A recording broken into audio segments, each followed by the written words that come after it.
las matemáticas, si me dan a resolver un sistema lineal de ecuaciones, pues lo primero que tengo que asegurarme de que el número de incógnitas tiene que ser igual al número de ecuaciones. Si el número de incógnitas es igual al número de ecuaciones, cuando estoy resolviendo sistemas de ecuaciones lineales, entonces inmediatamente puedo asegurar de que sí, ese sistema se puede resolver. Se puede resolver. ¿No? ¿Y qué pasa si el número de incógnitas es mayor al número de ecuaciones? ¿Qué pasa? El sistema de ecuaciones no tiene solución. No. ¿Ya? ¿Cómo dijo ingeniero? Disculpa. Bueno, esto es matemática. Si el número de incógnitas es mayor al número de ecuaciones, ¿tenemos infinitas soluciones? eso mismo, tiene infinitas soluciones. Infinitas soluciones, ¿no? ¿Y cómo se resuelve de esas infinitas soluciones? ¿Cómo se obtiene una solución? ¿Asumiendo valores? Asumiendo ciertos valores a las incógnitas que están por demás. A las que están por demás. O bien, dependiendo del problema que yo esté abordando, ¿ya? Si el número de incógnitas es mayor al número de ecuaciones, entonces, dependiendo del problema físico que esté resolviendo, tengo que ver la forma de conseguir más ecuaciones. Tengo que ver la forma de conseguir más ecuaciones. Pues bien, justamente esto último se aplica al análisis de estructuras hiperestáticas, ¿no? Para la resolución de estructuras hiperestáticas también se utilizan las ecuaciones de la estática. Pero no es suficiente, ya que el número de incógnitas, cuando analizamos estructuras hiperestáticas, es mayor al número de ecuaciones de la estática. Entonces, tengo que buscar más ecuaciones. Pues eso es lo que hacemos para resolver una estructura hiperestática. ¿Y cómo hacemos para buscar más ecuaciones? Para buscar más ecuaciones, lo que hacemos es, analizando las deformaciones de la estructura, logramos obtener más ecuaciones, ¿no? Entonces, en eso del análisis de las deformaciones para encontrar más ecuaciones, ahí vamos a utilizar el método de los trabajos virtuales. Porque ya vimos que el método de los trabajos virtuales nos permite calcular deformaciones.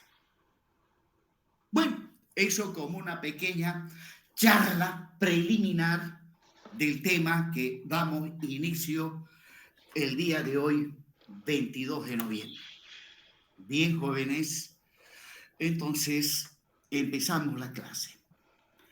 Para los que llegaron de último, hoy por ser una de las primeras clases virtuales, y de aquí en adelante, para conectarse a la clase, tienen 10 minutos de tolerancia, de 7 a 7:10. Los alumnos que llegaron tarde, como lo hicieron hoy, seguramente van a tener que perder la clase o buscarlo al compañero que graba las clases para que puedan verlo. Pero eso implica también tiempo. Bien, jóvenes. Bien. Entonces, vamos a ver nosotros a continuación el método de las fuerzas aplicado al análisis de estructuras hiperestáticas. Actualmente, al método de las fuerzas también se le denomina método de las flexibilidades. Más adelante vamos a ver por qué se le llama método de las flexibilidades. Bien. Bueno, vamos a volver a hablar algo sobre las estructuras isostáticas. Ahí me estoy planteando un pórtico isostático, ¿no? Identifico los nudos de ese pórtico, eso hay que hacerlo. Conocer qué carga actúa sobre esa estructura isostática. Y, bueno, una vez definido la geometría y las cargas, inmediatamente pasamos a el cálculo de las reacciones en los apoyos. Y bueno, de aquí en adelante vamos a denominar con NRA a el número de reacciones en los apoyos. En este caso, obviamente, son 3. NRA es igual a 3. Luego, NEE ha de ser el número de ecuaciones de la estática. Pues bien, en este caso, el número de ecuaciones es igual al número de reacciones. Pues resulta que, en principio, las reacciones en los apoyos son nuestras incógnitas. Y son 3 incógnitas. Para determinar el valor de esas incógnitas, tenemos que aplicar las ecuaciones de la estática. Y en este caso, el número de incógnitas, que es 3, es igual al número de ecuaciones. Entonces, no nos hacemos ningún problema en determinar el valor de las reacciones en los apoyos. Entonces, el número de reacciones en los apoyos es igual al número de ecuaciones de la estática. O, dicho de otra manera, el número de reacciones en los apoyos menos el número de ecuaciones de la estática me da 0. Me da 0. Eso significa que la estructura que me he planteado es una estructura 100% isostática. Veamos ahora el mismo pórtico, pero con algunos cambios, ¿no? Observen que ya en el nudo A hay un apoyo empotrado, en el nudo D mantengo el apoyo de primer género y además hay una articulación de yapa por ahí, identifico los nudos y la carga. Bueno, veamos entonces desde un principio ahora el número de reacciones en los apoyos. Ahí están las cargas, que son las mismas, las reacciones en los apoyos. Sabemos que un apoyo empotrado en pórticos planos aparecen 3 reacciones y en el nudo D una reacción. Pues bien, podemos ver en este caso que el número de reacciones en los apoyos es 4. Y el número de ecuaciones de la estática, bueno, las fundamentales, en el caso de pórticos planos, sea cual fuese el pórtico plano, las fundamentales son 3. Son 3. Sin embargo, aquí tengo la presencia de una articulación. Y observarán en este caso que la articulación en E, la articulación es un conector. Es un conector ya que por medio de esa articulación se conecta una parte de la estructura que está a la izquierda con otra parte de la estructura que está a la derecha. Ese es el conector entre 2 partes, que está a la izquierda y que está a la derecha, ¿no? O bien, la articulación me divide a la estructura en 2 partes. Una parte que está a la izquierda y otra parte que está a la derecha. Si es así, Entonces, esa articulación me permite plantearme una ecuación adicional de la estática.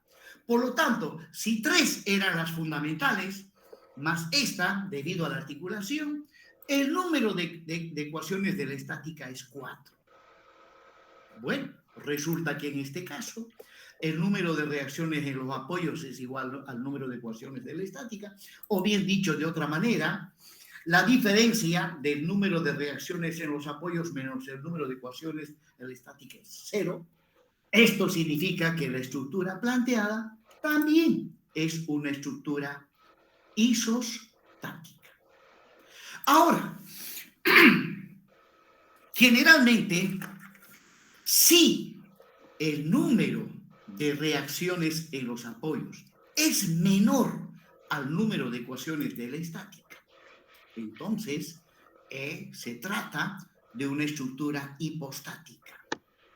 Sí, bueno, una estructura hipostática y posiblemente también sea una estructura geométricamente inestable. Bueno, o sea, si NRA menos NE es menor a 0, o sea, sale negativo, entonces la estructura es hipostática y seguramente también geométricamente inestable.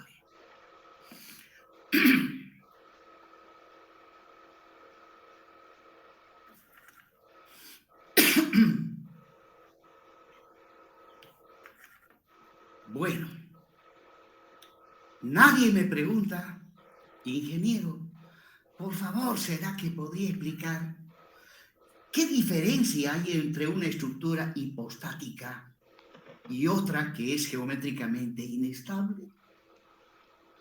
Bueno, ya que no preguntaron ustedes, yo les pregunto a ustedes, ¿cuál es la diferencia entre estos dos? Entre una estructura hipostática y una estructura geométricamente inestable. Porque si no preguntaron es porque seguramente todos lo saben. Pero de todas maneras me voy a asegurar si realmente saben. Entonces, esa es la pregunta. ¿Cuál es la diferencia entre una estructura hipostática y una estructura geométricamente inestable?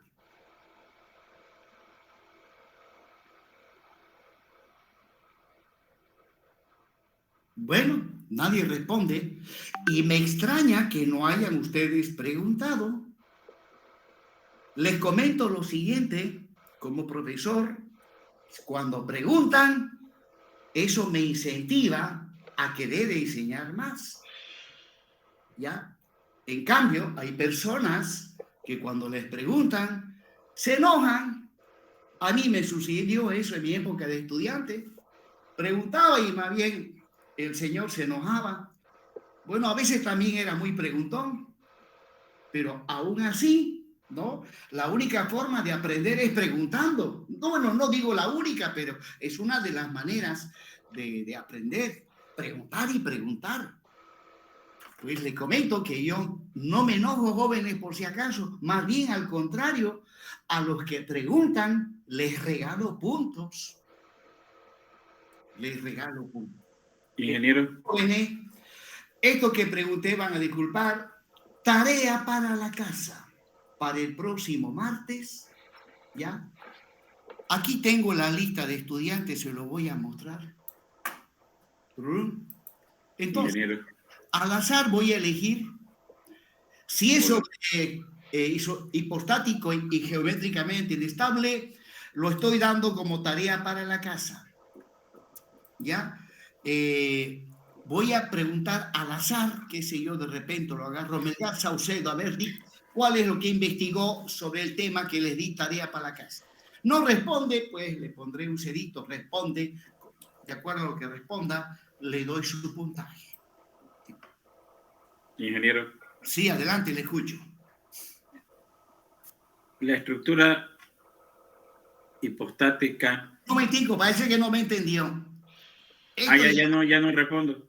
Claro, ya lo di tarea para la casa. Ya, bueno. Gracias, ingeniero. Bien, jóvenes, continuamos. Bueno, seguimos con estructuras hiperestáticas. Cuesta soltarlas. Es que son fáciles de resolver. Bien, proseguimos. Ahora vamos a hablar sobre las estructuras hiperestáticas. Bueno, como mencioné algo al inicio, en las estructuras hiperestáticas, el número de incógnitas es mayor al número de ecuaciones de la estática. Ahí está la diferencia entre una estructura isostática y una hiperestática. El número de incógnitas es mayor a el número de ecuaciones de la estática. Y las estructuras hiperestáticas, según su configuración geométrica, se clasifican en estructuras hiperestáticas abiertas y estructuras hiperestáticas cerradas, ¿no? Cerradas. O sea, hay dos tipos de estructuras hiperestáticas, pero eso no significa que se resuelven de diferente manera. No, sea abierta o cerrada, el procedimiento para su análisis es el mismo. Bien, pero empecemos viendo las estructuras hiperestáticas abiertas. Ahí está el pórtico que estuvimos pues analizando y en este caso observen, he hecho una pequeña modificación. Bueno, en el nudo A teníamos un empotramiento y en el nudo D he cambiado el apoyo articulado de primer género por un apoyo articulado de segundo género. Bien, ahí está el pórtico. Ahora inmediatamente veamos las reacciones. En el apoyo empotrado aparecen 3 reacciones. En el apoyo articulado de segundo género aparecen 2 reacciones. Pues inmediatamente podemos ver que el número de reacciones en los apoyos es 5. Contando, son 5. El número de ecuaciones de la estática, en el caso de pórticos planos, son 3 las ecuaciones fundamentales, ¿no? Sumatoria de fuerzas en X, sumatoria de fuerzas en Y y sumatoria de momentos. Aunque también puede ser sumatoria de momentos con respecto al punto A, sumatoria de momentos con respecto al punto D y luego una sumatoria de fuerzas en X o una sumatoria de fuerzas en Y. Bueno, se puede combinar, pero máximo son 3. Pues bien, podemos ver que el número de incógnitas son 5. Se supone que antes de calcular la estructura son incógnitas, ¿ya? Incógnitas y las reacciones en los apoyos. Recuerden que las reacciones en los apoyos, junto con las cargas, son cargas externas. Acá tengo una carga distribuida, más una carga puntual, son cargas externas. Las reacciones en los apoyos también son cargas externas. Por lo tanto, las reacciones, bueno, generalmente las cargas no son incógnitas, ya que para poder analizar la estructura, sí o sí, se debe conocer las magnitudes de las cargas. Pero lo que sí no se conoce de antemano son las reacciones en los apoyos. Por lo tanto, podemos decir que las reacciones en los apoyos son las incógnitas externas. Entonces, este portiquito presenta 5 incógnitas externas y 3 ecuaciones de la estática. Pues bien, podemos ver que el número de reacciones en los apoyos mayor al número de ecuaciones de la estática. O dicho de otra manera, NRA menos NE sale mayor a 0. Sale mayor a 0. En este caso, 5 menos 3 ha de salir 2. Ha de salir 2.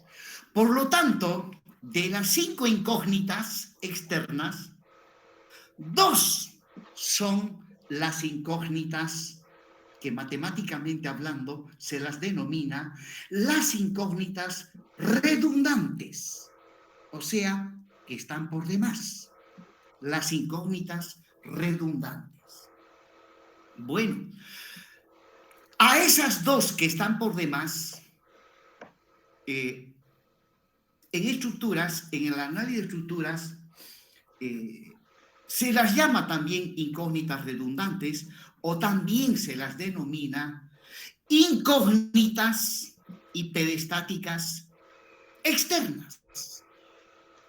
Pues bien, de las cinco reacciones, dos de ellas son las incógnitas hiperestáticas externas. Y la pregunta, de estas cinco, repito, dos de estas cinco son las incógnitas hiperestáticas externas. ¿Cuáles? ¿Cuáles son? Resulta que el que está resolviendo el problema es el que decide cuáles de estas cinco van a ser las dos incógnitas hiperestáticas externas. Se recomienda elegir a los momentos flectores. Entonces, una de mis incógnitas hiperestáticas externas sería el momento m sub a3. Y luego la otra tendría que ser una fuerza. Qué sé yo, elegiría la reacción horizontal en el nudo D, o la reacción vertical en D, o la reacción horizontal en A. Bueno, el que está resolviendo, el que decide cuáles de estas cinco van a ser las incógnitas hiperestáticas externas. Bueno, vamos ahora. Ingeniero, Sí, le escucho. en este caso, viendo las fuerzas externas que tenemos, se podría elegir una fuerza, una reacción vertical, ya que, como le digo, en este caso y solamente en este caso se ve que las reacciones horizontales van a ser igual a 0. Bueno, no son igual a 0. No son igual a 0. ¿Ya? Es que ya estamos dejando las estructuras hiperestáticas. Estamos entrando ya en el campo de las estructuras hiperestáticas. Y en el campo de las estructuras hiperestáticas no necesariamente tiene que haber cargas horizontales para que aparezcan reacciones horizontales. No, sino que como las estructuras hiperestáticas no tienen la propiedad de deformarse libremente, ¿ya? Como sucede en las estructuras isostáticas, aquí la estructura no tiene una total libertad de deformarse, es que por ese motivo aparecen reacciones horizontales. Bien, eso lo vamos a ver más adelante. Bien, continuando, jóvenes. Ahí me estoy planteando, fíjense ahora, el mismo pórtico, pero he modificado el apoyo en D. Entonces, además, una yapita, le puse una articulación y en la articulación he colocado un apoyo de primer género, articulado móvil. Y bueno, ahí está. Es el mismo pórtico, solo que he adicionado y he modificado algunos apoyos. Muy bien. Otra vez, ahora, controlemos cuántas incógnitas externas tiene esta estructura. Ya les dije que las cargas, en este caso la carga distribuida y la carga puntual, pues generalmente no son incógnitas. Tienen que ser valores conocidos para que yo pueda calcular la estructura. Aunque no siempre es así, ¿no? También en algunos casos, ¿ya? Se conoce todas las características de la estructura, excepto las cargas. Y lo que se busca es determinar, ¿no?, ¿cuál la carga máxima que se le puede aplicar a la estructura? ¿Ya? Entonces, eso ya entra dentro de otro campo. Ya entraría en el campo de la verificación estructural. Nosotros no vamos a ver verificación estructural, vamos a ver el análisis de estructuras. Verificación estructural es otro tema. Bien, jóvenes, continuando. Entonces, aquí, en el apoyo empotrado en A, como estuvimos viendo, aparecen 3 reacciones. En el apoyo empotrado en D, también voy a tener 3 reacciones. Bueno, y en el nudo articulado E hay otro apoyito. Ahí también voy a tener otra reacción. Bueno, sumemos y observaremos que el número de reacciones en los apoyos es 7. Es 7. Y el número de ecuaciones de la estática es 4.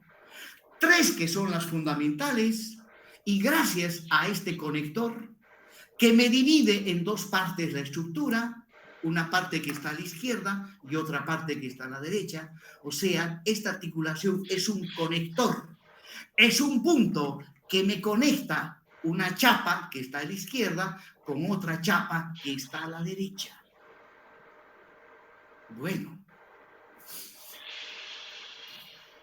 ahora claramente podemos ver que el número de reacciones en los apoyos es mayor al número de ecuaciones del estático. O sea, nuevamente, el número de incógnitas es mayor al número de ecuaciones. Por lo tanto, se trata de una estructura hiperestática. Y para ser más precisos, se trata de una estructura hiperestática externa, como veremos más adelante. Bueno, ahora, si hago la diferencia entre el número de incógnitas y el número de ecuaciones, 7 menos 4 me ha de dar 3. ¿Qué significa ese número 3? Que el número de incógnitas es 7, el número de ecuaciones es 4, significa que hay 3 incógnitas que están por demás. A esas 3 incógnitas que están por demás se las denomina incógnitas hiperestáticas externas. Incógnitas hiperestáticas externas. ¿Cuáles son? Bueno, el que está resolviendo el problema es el que elige cuáles de estas 7 reacciones han de ser sus incógnitas hiperestáticas externas. Se recomienda elegir a los momentos. Entonces, el momento en A y el momento en D llegarían a ser mis 2 incógnitas. Me falta uno y luego puedo elegir a cualquier otro. Puedo elegir a cualquier otro. Sin embargo, hay que tener muchísimo cuidado al elegir las incógnitas hiperestáticas externas. Hay que tener muchísimo cuidado, ya que, como veremos más adelante, una vez que hemos elegido las incógnitas hiperestáticas externas, que en este caso tienen que ser 3, a la estructura se le tiene que hacer algunas modificaciones adicionales. Se le tiene que hacer algunas modificaciones adicionales para transformarla en una estructura isostática. Bueno, y resulta que si ustedes no han elegido adecuadamente las 3 incógnitas hiperestáticas, luego, al transformarlas, en vez de obtener una estructura isostática, van a obtener una estructura hipostática o una estructura geométricamente inestable. Y eso no puede ser, no puede suceder. Si yo me doy cuenta, y obviamente se tienen que dar cuenta que las tres incógnitas que eligieron les da como resultado una estructura hipostática, entonces tienen que volver para atrás y elegir a otras que no les lleve hacia una estructura hipostática. Bueno, jóvenes, no sé si se habrán dado cuenta. Aquí también se aplica isostática. Para resolver una estructura hiperestática, ya, del 100% de trabajo que hay que hacer, 90% es resolución de estructuras isostáticas. Resulta, veamos, por ejemplo, volviendo a la izquierda, NRA menos NEE me salió 2. Me salió 2. Bueno, ¿qué significa el número 2? Que de estas 5 reacciones, a 2 debo elegir y a esas que he elegido se las denomina incógnitas hiperestáticas externas. Son 2. Resulta que para resolver este portiquito lo tengo que transformar en 3 pórticos isostáticos. Volviendo a la derecha, NRA menos NE me sale 3. ¿Qué significa el 3?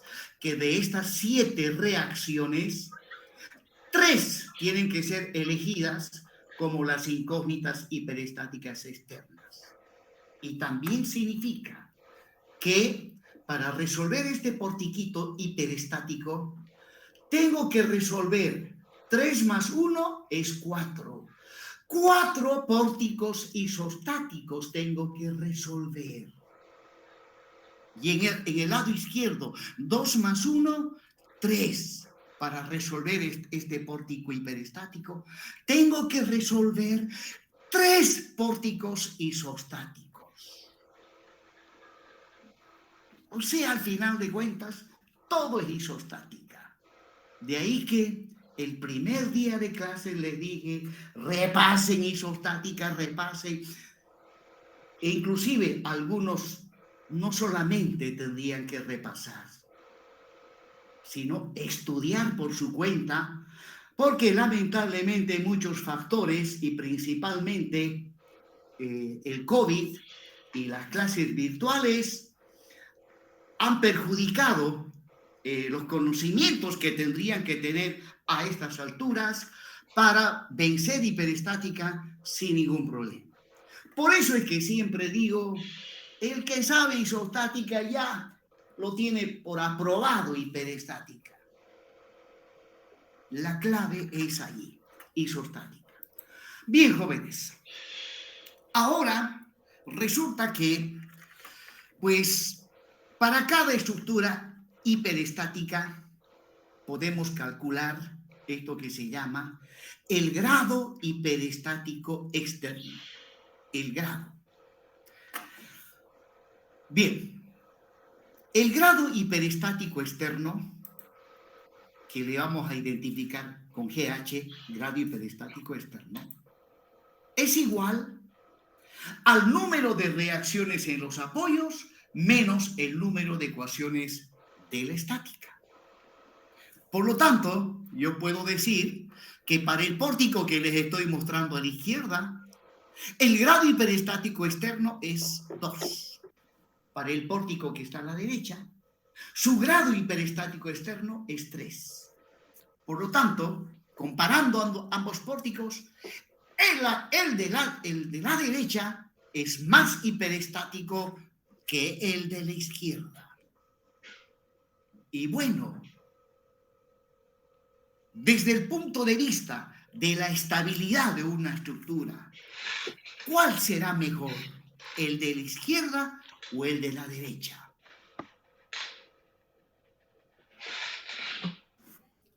Bueno, cuantos más apoyos tenga una estructura, obviamente está más garantizada la estabilidad de la estructura. Por lo tanto, cuanto mayor el grado hiperestático externo, pues mucho mejor para la estabilidad de la estructura, ¿no? Ya que en una estructura hiperestática, por ejemplo, en el de la derecha, no habría mucho problema si falla el apoyo que está en el nudo articulado. No habría mucho problema si falla este apoyo, ya que las estructuras suelen colapsar debido a la falla en los apoyos. Entonces, no habría mucho problema si falla este apoyo. Inclusive, esta estructura no tendría mucho problema, ¿no? Si falla en E, si fallan en total 3 reacciones. Si fallan 3 reacciones. En cambio, en una estructura isostática, no tiene que fallar ningún apoyo. En una estructura isostática, basta con que falle un apoyo, chao estructura, entra en colapso. Bueno, menos mal que en la realidad, ¿ya?, prácticamente todas las estructuras son hiperestáticas.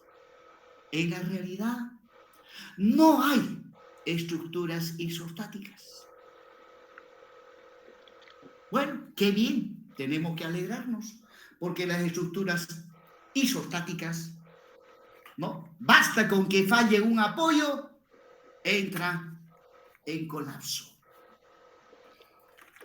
Bien, entonces, cuando vayamos a analizar una estructura hiperestática, lo primero que tengo que hacer es calcular esto, el grado hiperestático externo.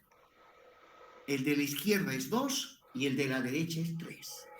Una vez calculado el grado hiperestático externo, ¿no?, de todas las reacciones que presenta la estructura, tengo que elegir a las incógnitas hiperestáticas externas.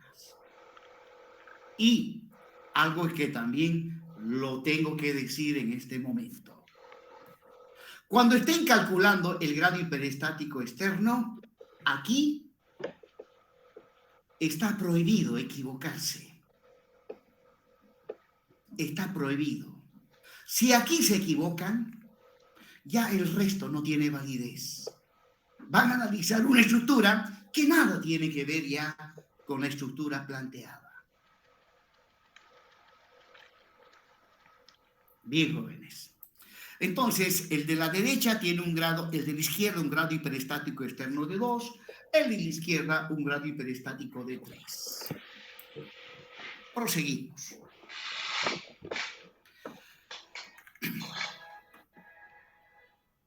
Bueno,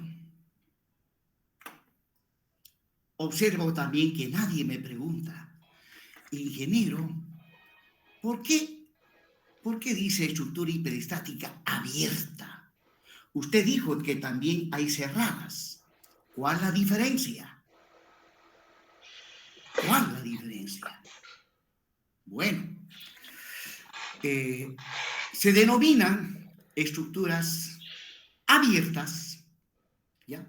Abiertas, aquellas estructuras que una vez calculadas las reacciones en los apoyos, se puede recorrer barra por barra, de derecha a izquierda, de izquierda a derecha, de arriba para abajo o de abajo para arriba. Se puede recorrer la estructura barra por barra sin ningún impedimento. Y justamente el pórtico que les estoy mostrando en pantalla es una estructura hiperestática abierta, ¿no? En cambio, las cerradas generalmente no se puede recorrer barra por barra, ya que hay zonas donde todo está cerrado. Hay un marco cerrado que impide analizarlas.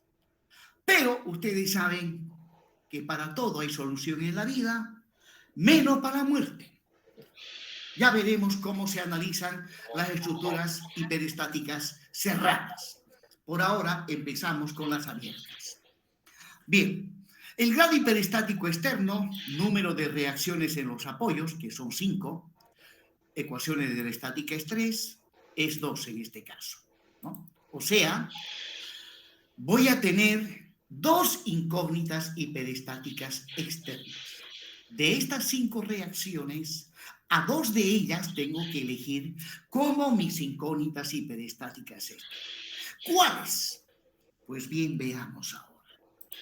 Elijo, bueno, a las que voy a elegir les voy a cambiar de nombre.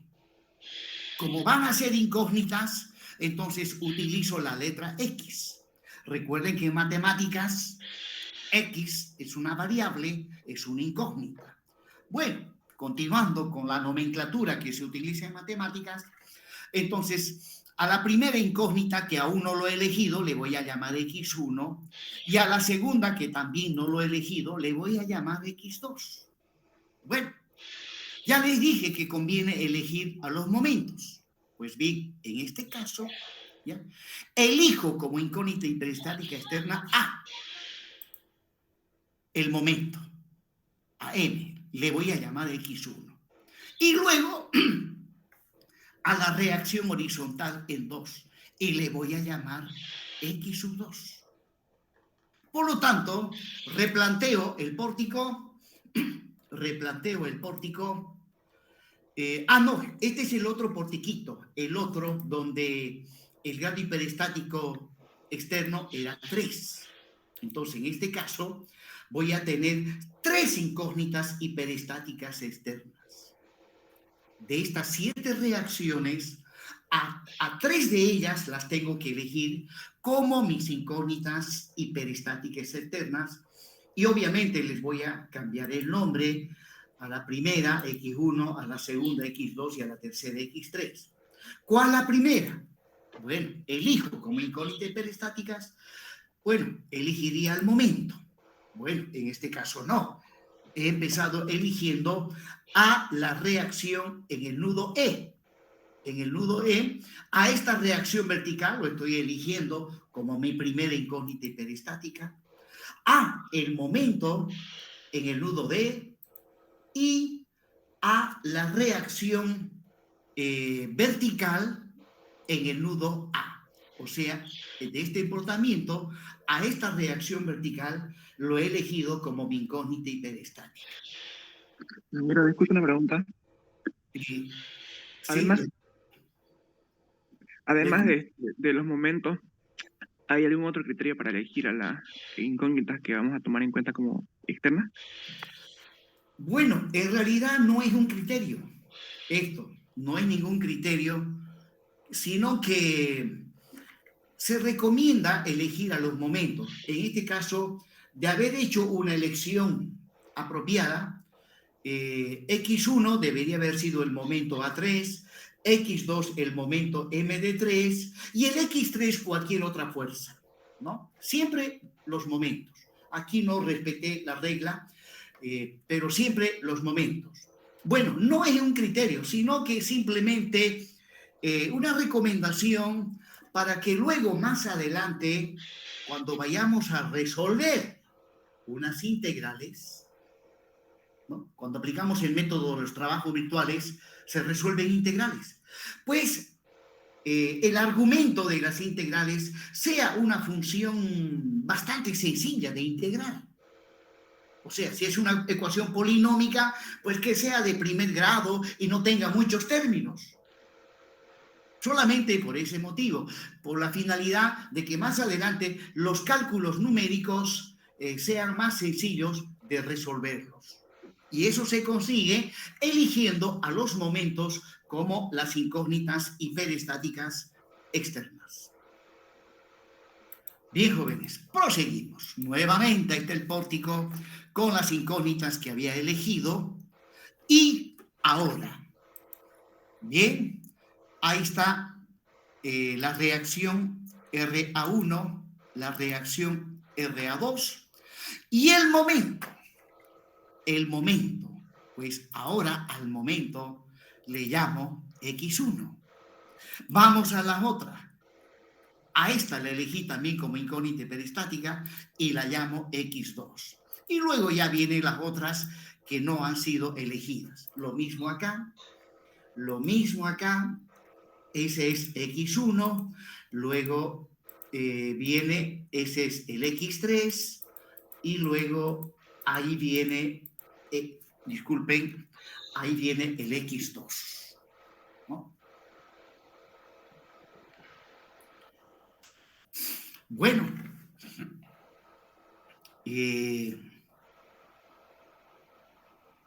si me permiten, por favor, voy a hacer una pequeña corrección a esta diapositiva.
Nueve, 10, 11, 12, 13, 14. Ahora sí está bien el orden. Bueno, observarán ustedes que he borrado las otras reacciones. Y en ambos pórticos he borrado eso. Y he colocado solamente aquellas reacciones que han sido elegidas como incógnitas y peristáticas. Pues eso es lo que se tiene que hacer. Ya no se muestran las otras reacciones, sino aquellas reacciones que han sido elegidas como incógnitas y peristáticas. Entonces, voy a iniciar nuevamente esta diapositiva. Empezamos. Bien, hasta ahí habíamos llegado y ahora habíamos elegido como incógnitas y peristáticas a el momento en el nudo A y a la reacción horizontal en el nudo D. Entonces, el momento en el nudo A y la reacción horizontal en el nudo D. Solamente tengo que mostrar las incógnitas y peristáticas externas. Ya que de aquí en adelante, para analizar este pórtico hiperestático, ¿ya?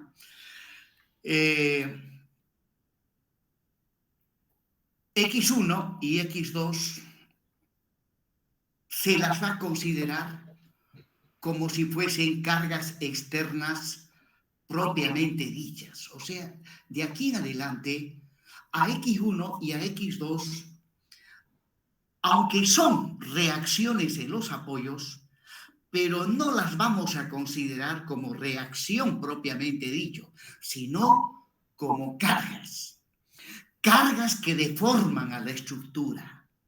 Así como la carga distribuida y esta carga puntual me deforman a las barras AB y BC, más adelante vamos a ver qué deformaciones produce X1 y qué deformaciones produce X2.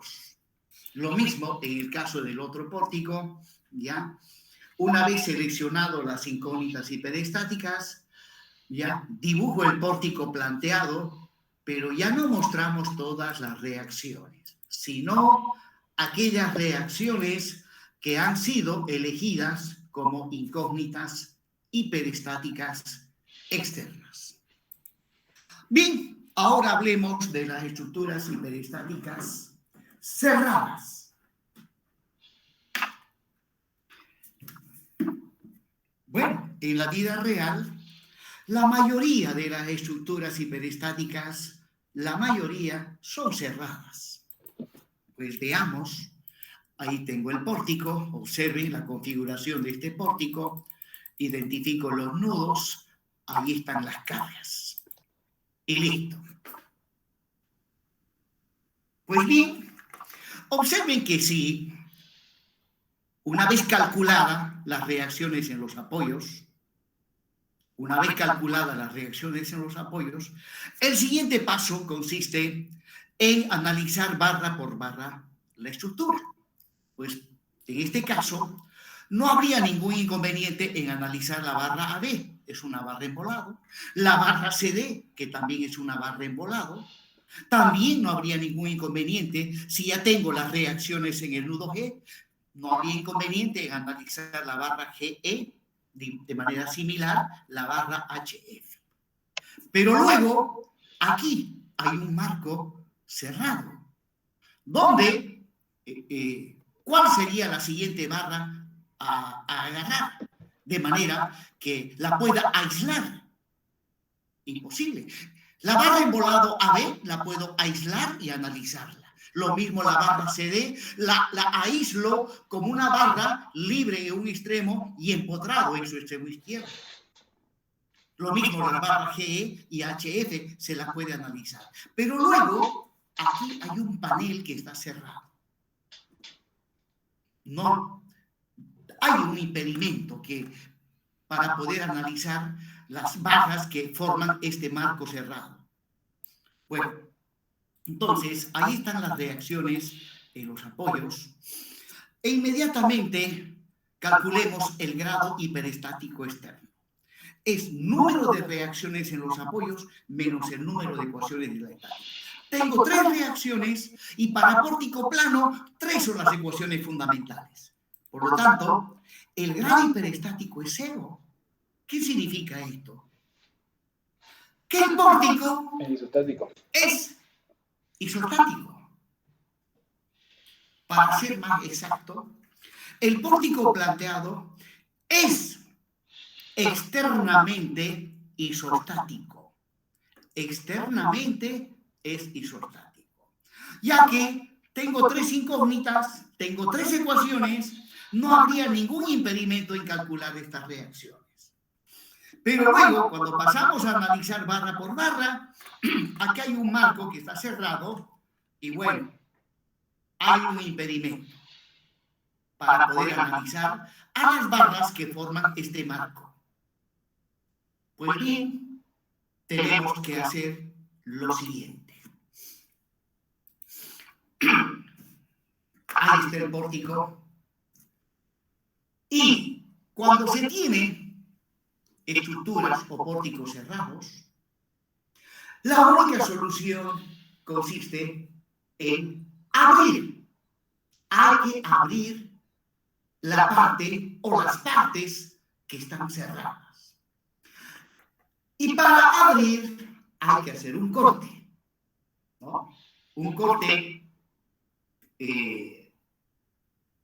quirúrgico, diríamos, con un bisturí de espesor infinitesimal. ¿Ya? Entonces tengo que abrir la estructura y para abrir tengo que hacer un corte. Ya sea, puedo cortar a la barra EF justo en el centro, puedo cortar a la barra EB o la barra BC o la barra CF. Sin embargo, como buen médico cirujano, debo analizar dónde el corte es más efectivo. Efectivo desde el punto de vista de que el pórtico sea más fácil de resolverla? Bueno, un criterio que se aplica para hacer el corte, si la estructura es simétrica, hacer el corte sobre el eje de simetría. En este caso, justamente, el pórtico planteado es simétrico. Su eje de simetría estaría pasando por donde estoy mostrando con el puntero del más. Justo a la mitad está su eje de simetría. Por lo tanto, lo ideal es cortar a la barra EF justo en el centro de esta barra. O bien cortar a la barra EF justo en el centro de la barra. ¿No? Ahora, si la estructura no es simétrica, también hay otros criterios. Por ejemplo, si el marco cerrado presenta una articulación, entonces conviene cortar justo en el lugar donde está ese conector, o sea, la articulación.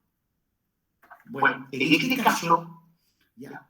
Bueno, este es otro pórtico, donde estoy mostrando una articulación.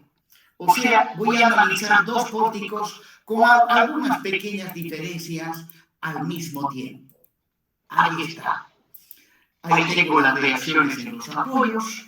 Y ahora calculemos el grado hiperestático externo.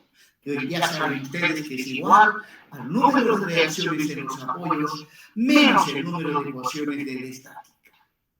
O sea, ¿cuántas reacciones? 3. ¿Cuántas ecuaciones de la estática? También 3. Y bueno, el grado hiperestático es 0. Entonces, de manera similar al pórtico que está a la izquierda, este pórtico es externamente isostático, ya que sus 3 reacciones se calculan sin ningún problema, porque en pórticos planos siempre vamos a tener 3 ecuaciones fundamentales de la estática.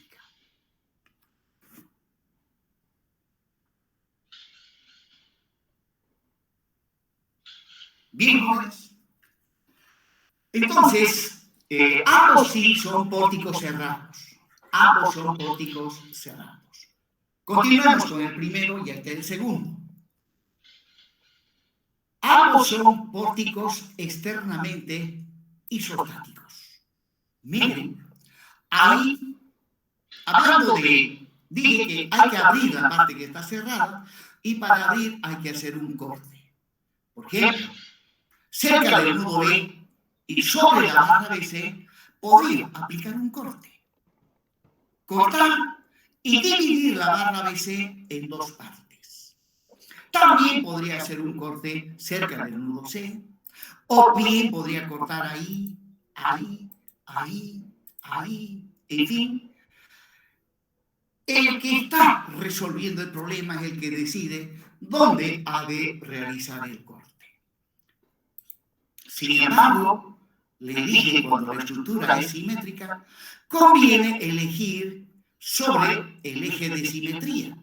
Entonces, cortes que me van a llevar a una solución más rápida del problema es cortar justo a la mitad de la barra EF o a la mitad de la barra DC. Hay que cortar para poder abrir la estructura.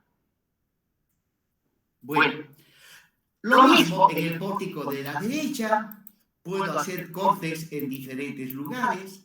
Sin embargo, en este último, también como es un pórtico simétrico, conviene hacer el corte en la mitad de la barra BC o en la mitad de la barra EF. Y justo en la mitad de la barra EF hay una articulación.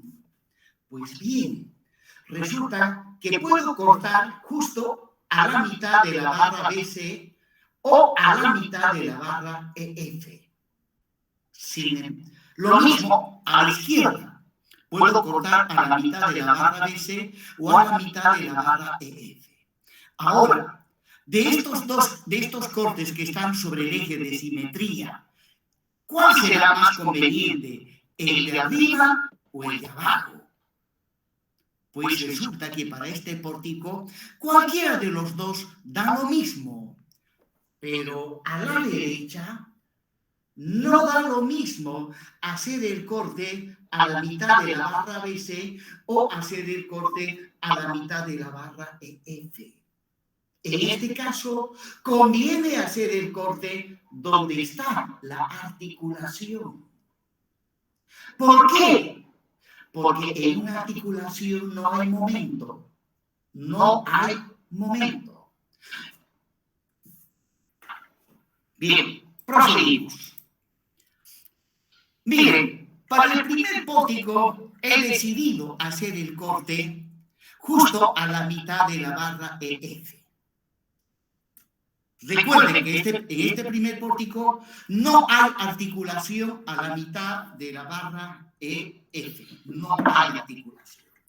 Por lo tanto, una vez hecho el corte, la barra EF queda dividido en dos partes iguales, ¿no? Además, el corte tiene que ser realizado con un bisturí de espesor infinitesimal, ¿no? De manera tal que al hacer el corte, pues no se distinga el espesor del corte. Por lo tanto, si la barra EF antes del corte mide 4 metros, al cortar, cada parte queda midiendo 2 metros. Bueno, este gráfico es engañoso. Es como, ¿no? Lo he dibujado así por el motivo de que donde he hecho el corte, pues tengo que mostrar lo que aparece cuando hacemos un corte. Cuando un médico cirujano hace una intervención quirúrgica, corta el estómago, la piel del estómago, inmediatamente ha de observar nuestros órganos internos. Ahí está el intestino grueso, el delgado, el estómago, el hígado. Todo eso va a poder ver el médico cirujano cuando hace un corte. Cuando un ingeniero hace un corte, ¿qué es lo que va a ver al hacer el corte? Los esfuerzos internos. Entonces, en este caso, vamos a ver inmediatamente los esfuerzos normales, los esfuerzos que le voy a llamar X1, el esfuerzo de corte que le voy a llamar X2 y los momentos flectores que le voy a llamar X3. Resulta que al hacer el corte, inmediatamente sobresalen los esfuerzos internos que hay en ese punto donde hemos hecho el corte, ¿no? Y esos esfuerzos internos no son datos conocidos, son incógnitas.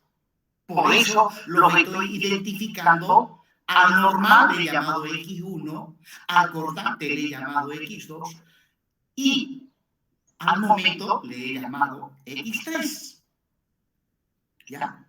Estos esfuerzos que aparecen al hacer el corte son incógnitas y les vamos a llamar incógnitas hiperestáticas internas. Incógnitas hiperestáticas internas.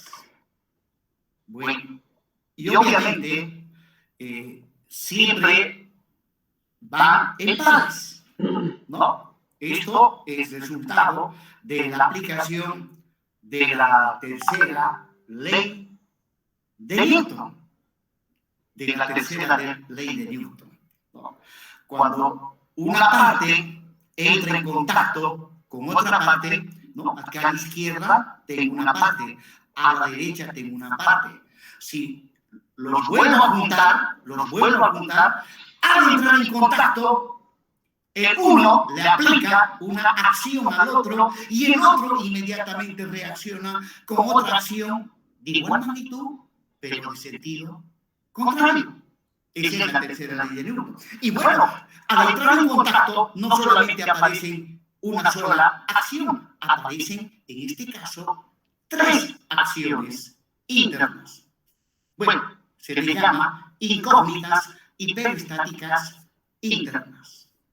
Por lo tanto, ¿no? X1, X2, X3, en este caso, son las incógnitas hiperestáticas internas.